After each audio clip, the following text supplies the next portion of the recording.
Alhamdulillah pada kesempatan siang ini kembali kita bisa sama-sama hadir di kajian rutin Sirah Nabawiyah yang kalau kita lihat materi yang ada dari Tahdhibus Sirah Nabawiyah karya Imam Nawawi rahimahullah taala, ini sudah di bagian akhir menjelang penutup, yaitu dibahas tentang khosais atau kekhususan yang ada pada Nabi Shallallahu Alaihi Wasallam. Pada pembahasan sebelumnya, kita sudah membahas bahwa kekhususan Nabi Shallallahu Alaihi Wasallam itu yang pertama ada yang sifatnya wajib untuk beliau, yang kedua ada yang haram untuk beliau Shallallahu Alaihi Wasallam, dan yang ketiga ada at-takhfifat wal mubahat wa ma ubiha lahu Shallallahu Alaihi Wasallam duna ghairihi. Ada keringanan, ada kemudahan, ada hal-hal yang mubah yang dikhususkan untuk Nabi Shallallahu Alaihi Wasallam. Nah, ini ada dua jenis. Jenis yang pertama yang berhubungan dengan nikah, dan yang kedua yang tidak berhubungan dengan nikah. Atau kalau di buku ini, yang pertama adalah yang tidak berhubungan dengan nikah, dimulai dari yang tidak berhubungan dengan nikah terlebih dahulu, la yata'allaqu bin nikah. Kemudian nanti bagian yang keduanya ada bagian yang berhubungan dengan nikah. Jadi apa yang mubah untuk Nabi Shallallahu Alaihi Wasallam. Dan kalau yang ini sekedar pengantar, contoh bahasannya itu kita semua ketahui adalah berkaitan dengan bolehnya Nabi Shallallahu Alaihi Wasallam menikah lebih dari 4 orang istri. Nah, itu menjadi kekhususan. Itu boleh untuk Nabi Shallallahu Alaihi Wasallam, tapi tidak boleh untuk yang lain. Nah, sekarang kita lihat terlebih dahulu di sini. Yang pertama adalah keringanan atau hal yang mubah untuk Nabi Shallallahu Alaihi Wasallam, tapi yang tidak berhubungan dengan nikah. Yang tidak berhubungan dengan nikah. Jadi bahasan nikah nanti bagian yang kedua. Ini pemetaan atau klasifikasi yang disebutkan oleh Imam An-Nawawi rahimahullah ta'ala. Kita lihat yang pertama, yang tidak berhubungan dengan nikah. Jadi dibagi menjadi dua, yang tidak dan yang berhubungan dengan nikah. Nah, apa bentuknya, apa contoh-contohnya yang mubah untuk Nabi Shallallahu Alaihi Wasallam, tapi tidak bertalian, tidak berhubungan, tidak terkait dengan nikah. Inilah al-wisalu fi shaum. Di antaranya adalah puasa wisol, artinya puasa yang nyambung ke hari berikutnya. Ini namakan dengan wisol. Kalau dalam syariat kita untuk umat Nabi Muhammad Shallallahu Alaihi Wasallam jelas itu tidak dibolehkan. Kita diperintahkan untuk berbuka dengan apapun, terserah, mau makan, mau minum, mau makan yang sangat sedikit, meskipun cuma beberapa butir kurma, misalnya cuma 3 butir kurma dan kemudian air minum, air putih, atau makannya agak banyak, mau ba'da maghrib langsung, atau ba'da isya, atau jam 9, 10, sampai sebelum subuh, pokoknya jangan nyambung puasa hari ini dengan puasa besok. Itu namanya wisol. Kemudian yang berikutnya, wastifa'u ma yakhtaruhu minal ghanimati qabla al-qismati min jariyatin wa ghairiha. Yaitu hak untuk memilih harta rampasan sebelum dibagikan. Bentuknya apapun. Bentuknya harta rampasan itu bisa budak, ya, budak wanita, atau yang lainnya. Yang jelas, itu menjadi kekhususan. Nabi SAW boleh. Ya. Tentu sekali lagi, kalau kita mengatakan bahwa boleh itu, jangan dimaknai bahwa Nabi SAW pasti melakukan itu. Karena kita bicara tentang, boleh beda dengan kalau kita bicara tentang wajib. Ya. Seperti wisol. Nabi SAW memberikan contoh yang banyak kita temukan dalam hadis-hadis yang ada, baik puasa Ramadan, puasa Asyura, puasa Arafah dan puasa yang lain, Nabi SAW memberikan tuntunan, kaidahnya adalah hukum asalnya tidak wisol, tidak sambung. Artinya beliau berbuka, dan contoh itu banyak kita temukan. Demikian pula yang kedua ini, beliau boleh itu artinya itu hak yang diberikan, kekhususan yang diberikan untuk Nabi SAW. Boleh harta rampasan sebelum dibagikan, beliau bisa pilih, misalnya pilih yang bagus, ya. Pilih yang kualitasnya terbaik, itu boleh. Meskipun dalam prakteknya kita dapati kehidupan Nabi SAW jauh dari suasana kemewahan tersebut. Padahal boleh, dan itu langsung dari Allah SWT. Kemudian yang ini apa lanjutannya? Wa yuqalu lidzalika al-mukhtar as-safi. Nah, oleh karena itu beliau dijuluki al-mukhtar, nabi yang mendapatkan, yang terpilih. As-safi itu artinya betul-betul pilihan. Was-safiyah, ya. Sofia jamaknya adalah sofaya. Nah, berikutnya yang menjadi kekhususan Nabi SAW, yang ini juga sifatnya mubah, adalah khumus. Maksudnya adalah khumus itu 1/5, khumsul fai, 1/5-nya harta rampasan.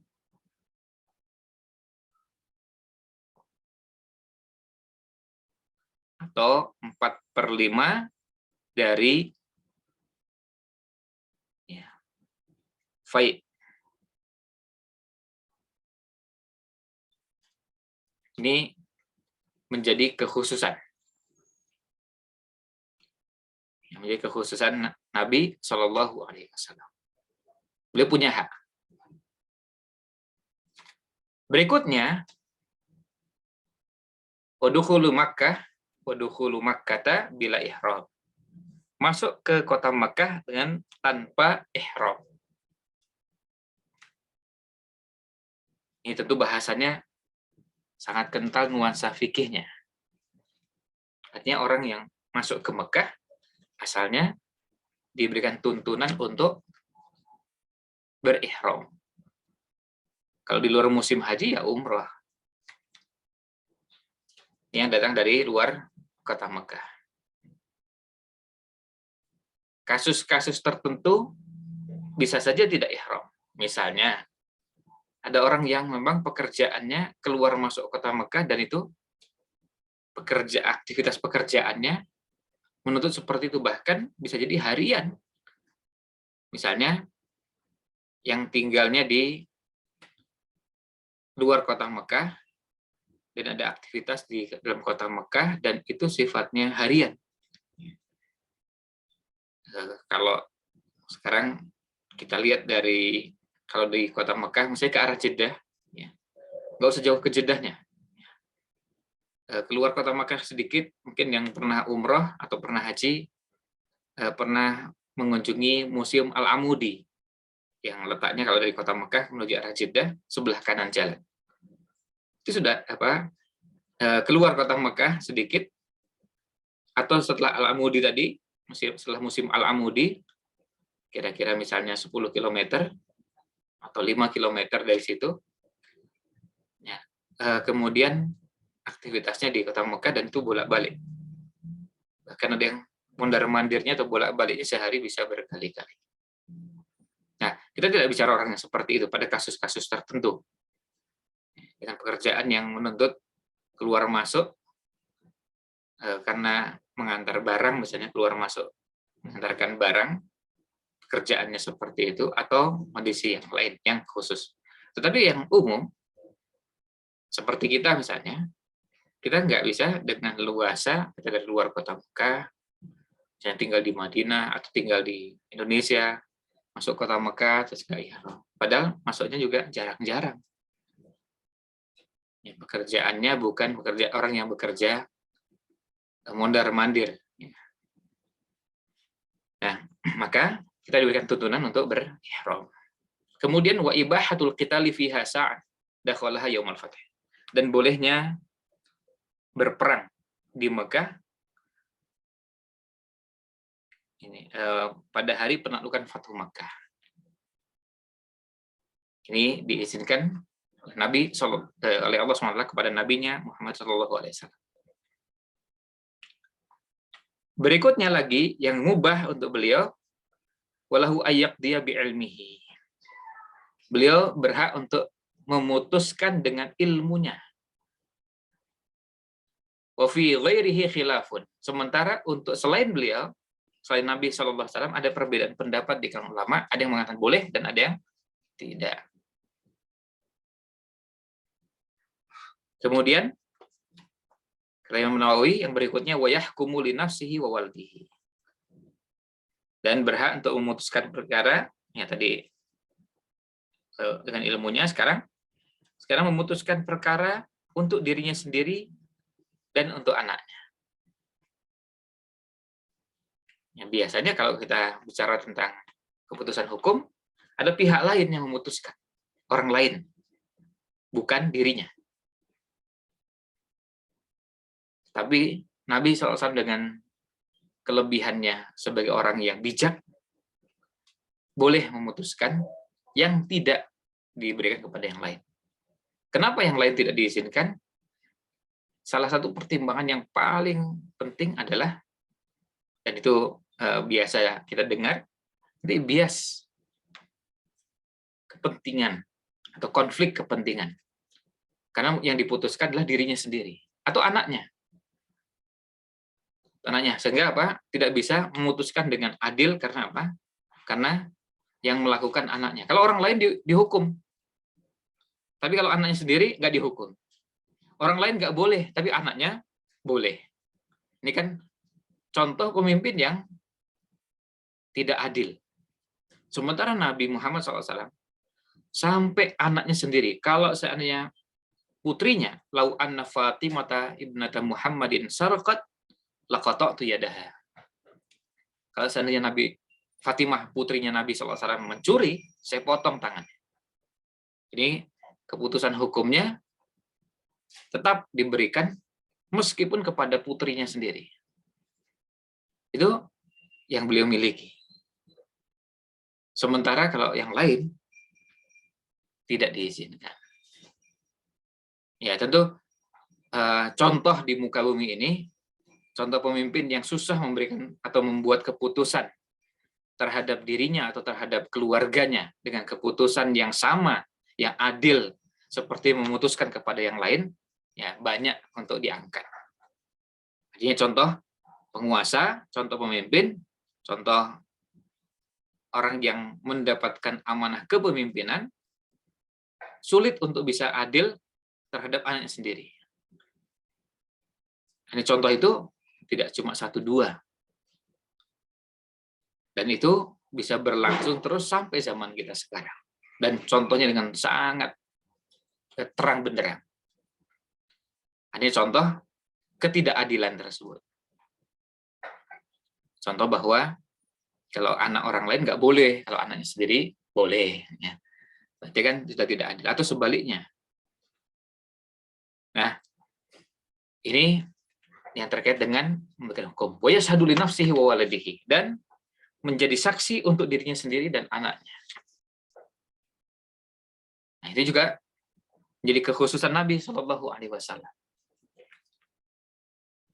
Kenapa? Karena tadi sifat adilnya yang melekat pada sosok Nabi SAW. Lalu berikutnya, wa yaqbalu syahadataman yashhadu lahu. Nabi Muhammad SAW boleh menerima persaksian orang yang bersaksi untuk dirinya.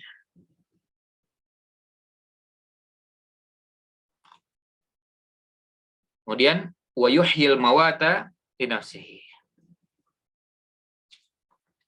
Nah, dan boleh menghidupkan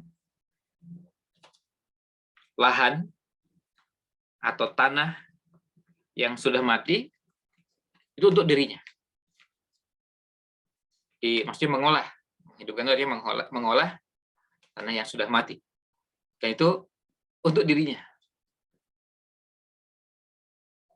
Nah, ini tentu sekali lagi bisa dipahami dengan mudah kalau kita sudah memahami bagaimana sifat yang ada pada sosok Nabi SAW.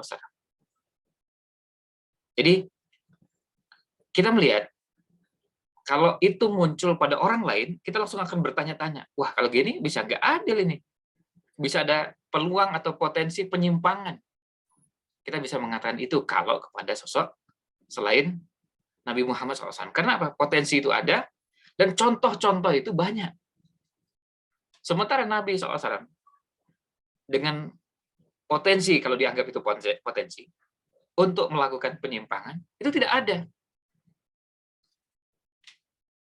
Dengan potensi tadi, ini misalnya harta rampasan, kan bisa memperkaya diri. Bermewah-mewahan bisa, dengan sangat mudah. Potensinya ada, dan bisa dilakukan. Tapi apa? Tidak dilakukan. Dan semua yang baca dalam Sirah Nabawiyah, bab khusus tentang rumah tangga Rasul SAW, barang-barang yang dimiliki oleh Rasul SAW, kita akan menemukan kesederhanaan di level yang paling tinggi. Yang kita nggak sanggup, bahkan maaf, kita cari yang paling miskin di antara kita, bandingkan dengan rumahnya Rasul SAW. Bangunan rumahnya, tingginya, kemudian perabotannya. Mungkin kita mengatakan dia bangunan dulu sederhana, ya. Kita juga cari yang sederhana zaman kita sekarang. Ukuran sederhananya setiap zaman. Tapi coba lihat yang berikutnya. Berapa perabotan yang dimiliki di rumahnya? Piring, gelas, panci, kompor, mangkok, sendok, garpu, dan seterusnya. Berapa yang dimiliki Nabi SAW? Terus dengan kualitas yang seperti apa? Sendal, sepatu, khuf, baju, dan seterusnya. Itu untuk menunjukkan bagaimana beliau hidup dengan sangat sederhana. Makanan di rumahnya apakah banyak makanan, atau ya hidupnya kita ketahui sangat-sangat sederhana. Ya. Berikutnya, wala yantaqidu wudu'uhu bin nawi muttaji'an. Ini kata Imam Nawawi, wudunya tidak batal karena tidur dengan berbaring. Wa dzakara ba'du ashabina fi intiqadi wudu'ihi bilamsil mar'ati wajhaini. Al-asah al-masyhur al-intiqad. Sebagian ulama di mazhab kami menyebutkan dua pendapat tentang batal wudunya Nabi sallallahu alaihi wasallam karena menyentuh wanita, dan pendapat yang paling sahih adalah batal. Kalau di mazhab Syafi'i jelas, kalau kita bicara tentang selain Nabi sallallahu alaihi wasallam jelas batal. Bersentuhan dengan lawan jenis itu jelas batal. Di mazhab Syafi'i kita karena menjelaskan atau membacakan apa yang disebutkan oleh Imam Nawawi, maka kita fokusnya pada apa yang disampaikan oleh Imam Nawawi. Kemudian wa fi ibahati muksihi fil masjidi ma'al janabati wajhani li ashabina. Kemudian tentang bolehnya Nabi SAW diam di masjid dalam keadaan junub. Itu ada dua pendapat. Qala Abul Abbas Ibnul Qas fit Talkhis. Abul Abbas Ibnul Qas dalam kitabnya At-Talkhis berpendapat yubah, itu boleh. Wa qala al-Qaffal wa ghairuhu la yubah. Al-Qaffal dan yang lainnya, artinya ulama lainnya berpendapat tidak boleh. Wa ghallata Imamul Haramaini wa ghairuhu sahibat Talkhis fil ibah. Dan Imamul Haramain dan beberapa ulama yang lain menganggap keliru pendapatnya Abul Abbas Ibnul Qas dalam kitabnya At-Talkhis yang mengatakan bahwa itu mubah. Maksudnya berarti pendapat yang lebih tepat adalah tidak boleh tinggal di masjid dalam keadaan junub.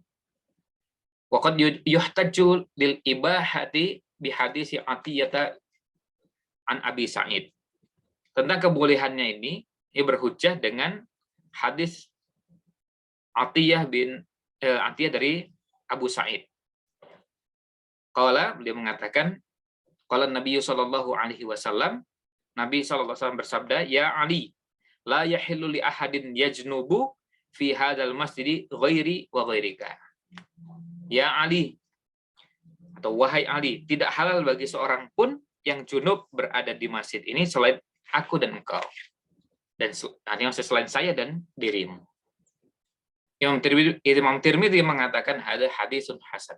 Ini hadis hasan.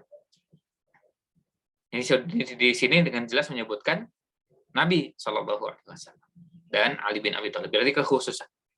Wa qad yu'taradu ala hadzal hadis bi anna Atiyah dhaifun indal jumhur. Tapi hadis ini mendapatkan sanggahan karena Atiyah dianggap dhaif menurut jumhur. Menurut jumhur ulama, mayoritas ulama. Wa yujabu bi anna Tirmidzi hakama bi annahu hasanun fala'alahu iya. Utudida bima iqtada husnahu. Ini lalu dijawab bahwa Imam Tirmidzi menetapkan bahwa hadisnya hasan. Bisa jadi beliau mendapatkan penguat. Ya. Mendapatkan hadis lain yang menguatkan, yang menunjukkan bahwa hadis tersebut statusnya hasan. Nah, kemudian kalau di catatan kakinya diberikan keterangan bahwa hadisnya dhaif. Kemudian yang terakhir, paragraf terakhir maksudnya, wa ubiha lahu akhdhu at-ta'ami wasyarabi min malikihima. Dan dibolehkan bagi Nabi Shallallahu Alaihi Wasallam makan dan minum dari pemiliknya.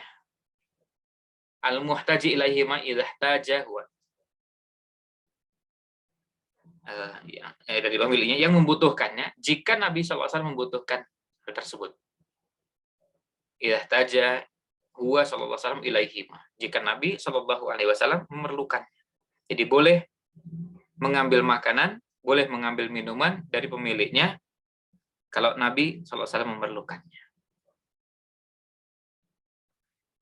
Wa yajibu ala sahibihima al-bal lahu.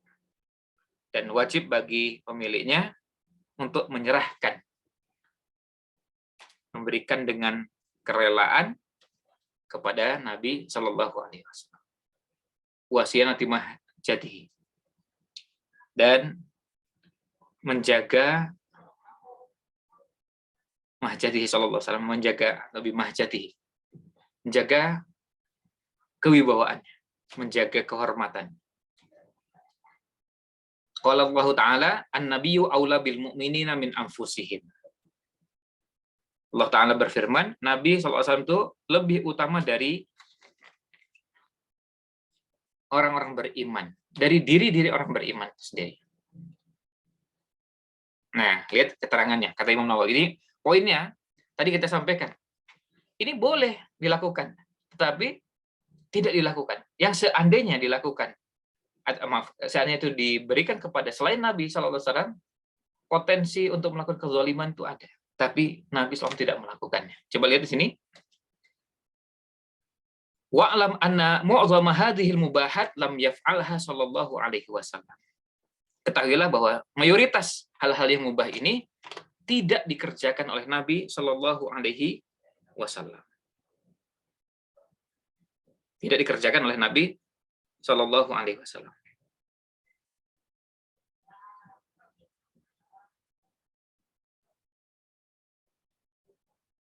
Nah, wa in kanat mubahatan lahu, meskipun mubah.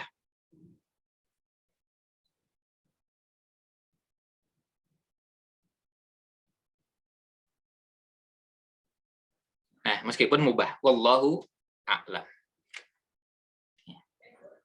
Nah, ini yang menunjukkan yang mubah untuk Nabi Shallallahu Alaihi